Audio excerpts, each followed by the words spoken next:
Alright, y'all, let's go ahead and just get straight to it, bro. Can we talk about the elephant in the room? So, Evo Japan 2025 happened last week, right? I was watching the Tekken tournament. I was watching the Virtua Fighter tournament. I was watching Fatal Fury tournament. And, of course, Street Fighter and Tekken. The main two games that I really do want to talk to you guys about is Virtua Fighter and Tekken 8. Let's go ahead and start out with Tekken 8. Tekken 8, pretty much, they have a patch that's currently out right now to, like, dumb things down a little bit, kind of calm all the broken bullshit that's been going on when it comes to heat burst, heat smash, and all those mechanics. I have to say, bro, they started out pretty okay.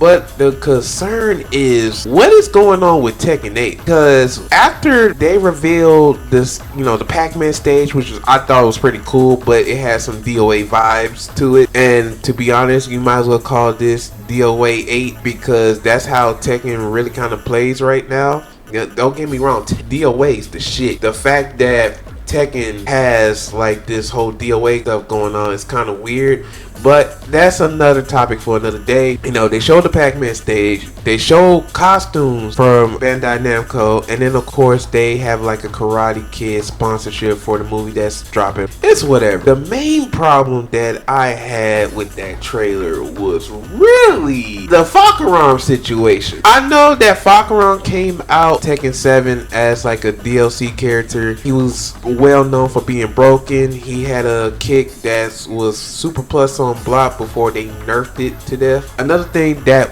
was driving me crazy, it was like, I thought about it too, just looking back at it, like why majority of the DLC are characters that should have been base roster. And then on top of that, what was the whole point of Heihachi? Don't get me wrong, I love Heihachi, but the fact that they brought him back, and I feel like Bandai Namco's kind of ripping people off with the whole DLC situation, it kind of shows. Like, they brought out Eddie, Lydia, Heihachi. They, of course, brought back Anna, beginning of season 2. Then on top of that, Fakaram is being announced. And the only new character they really put out as DLC is Clyde, which nobody asked for.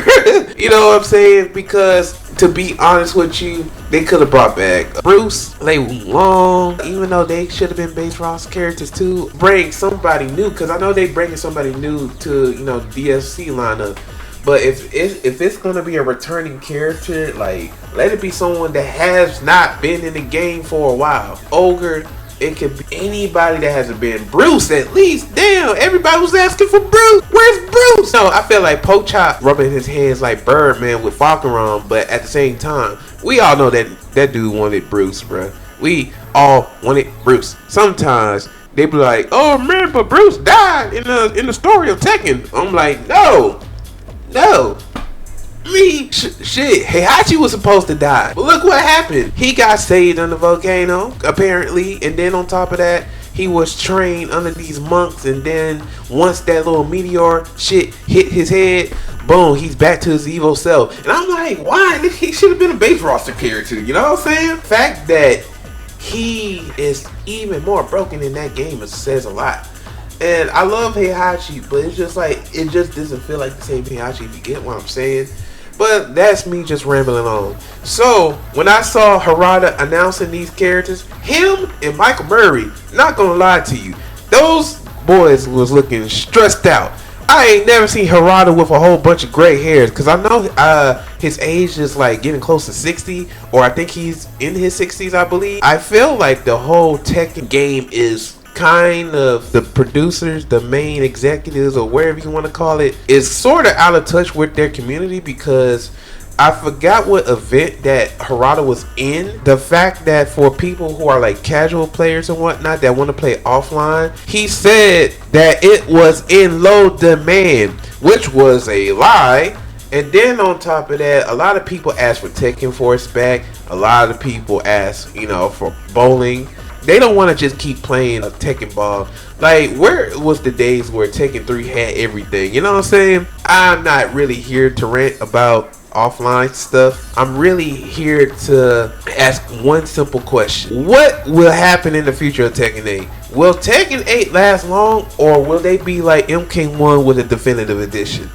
And I kid you not, when I played MK1 was cool, but there was things that was a little bit annoying, and I feel like it should It should have been better. We got good news though. Virtua Fighter 5, Virtua Fighter Direct. Sega has announced a whole bunch of cool shit that's going down. So the first thing is the whole Wolf trailer. The Wolf looks so sick in his evil form, bro. I could not believe what I'm seeing. I'm thinking Wolf was gonna be coming back, you know, just a regular, but damn did I know. I forgot about how Akira looks different in the new Virtua Fighter. But Wolf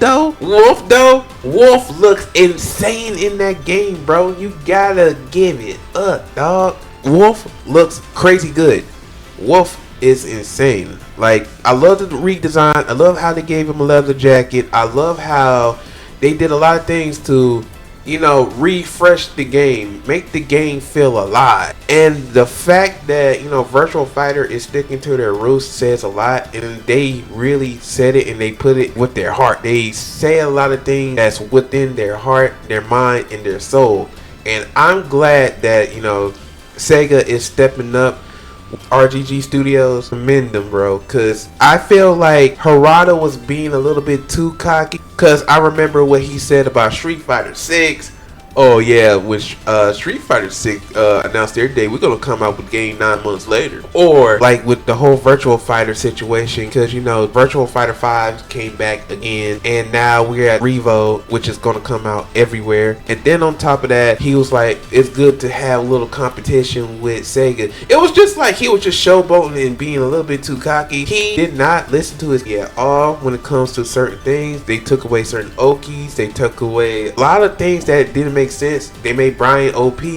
Homing moves were just a little bit too overpowered. And I just have to say this, I feel like Harada was on his high horse shit. Like, no offense to him.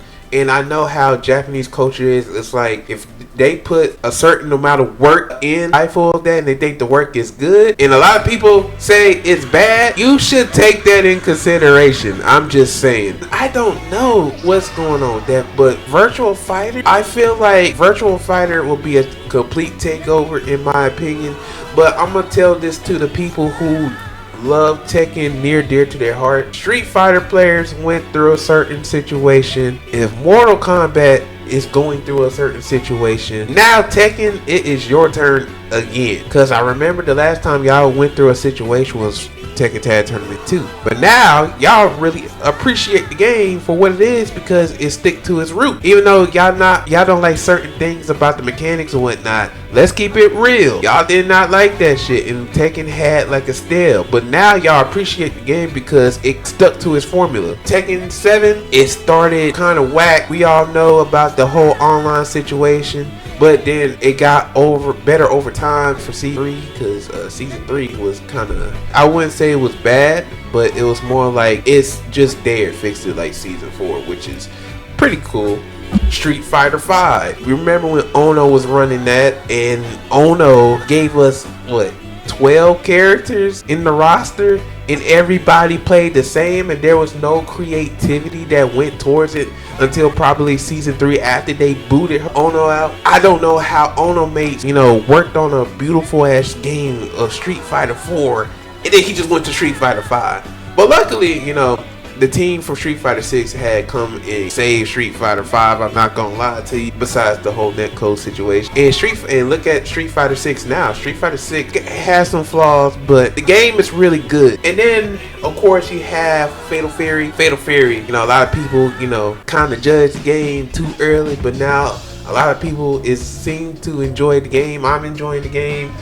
And I want to keep going with that game too. So, shout outs to SNK, for doing their thing. But yeah, you gotta realize something, bro. Harada, Michael Murray, the whole Tekken 18, Bandai Namco, you gotta realize something. No matter how much, you do this razzle dazzle, you try to make a lot of changes, but if you don't listen to your community and they tell you something is wrong with a certain part of the game, or there's something that needs to be changed, I gotta change it ASAP. Look at SNK for example, because I'm sorry, I don't unfortunate to tell you. Look at Virtua Fighter and look at SNK Fatal Fury. When people was ranting about the matchmaking system, they fixed it. When people was complaining about Virtua Fighter and their matchmaking, which kept connecting us to different parts of the country, they fixed it within a week. And Tekken 8 had put y'all hearts and soul about,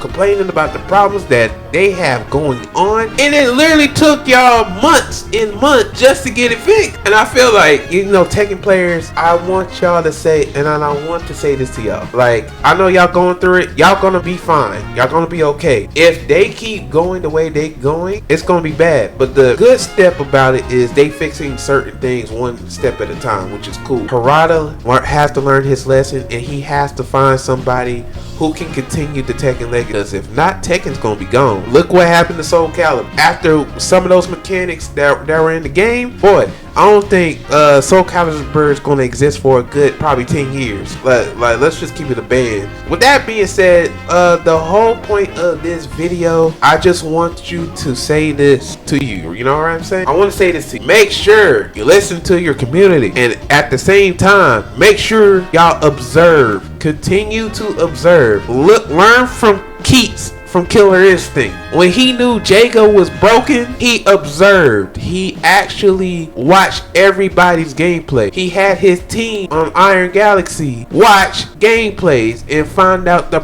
actual problem on why the character is so damn good. And it turns out they had to nerf the Tatsu. And once they nerfed the Tatsu, he was balanced all over again. Shout outs to Keats, man. Learn from him. And bro, and I kid you not, y'all have to observe, really observe, listen to what the community's saying, then observe everybody's gameplay, then take action. And one more thing I do want to say about y'all, I know y'all dropping a patch on the 3rd of next month.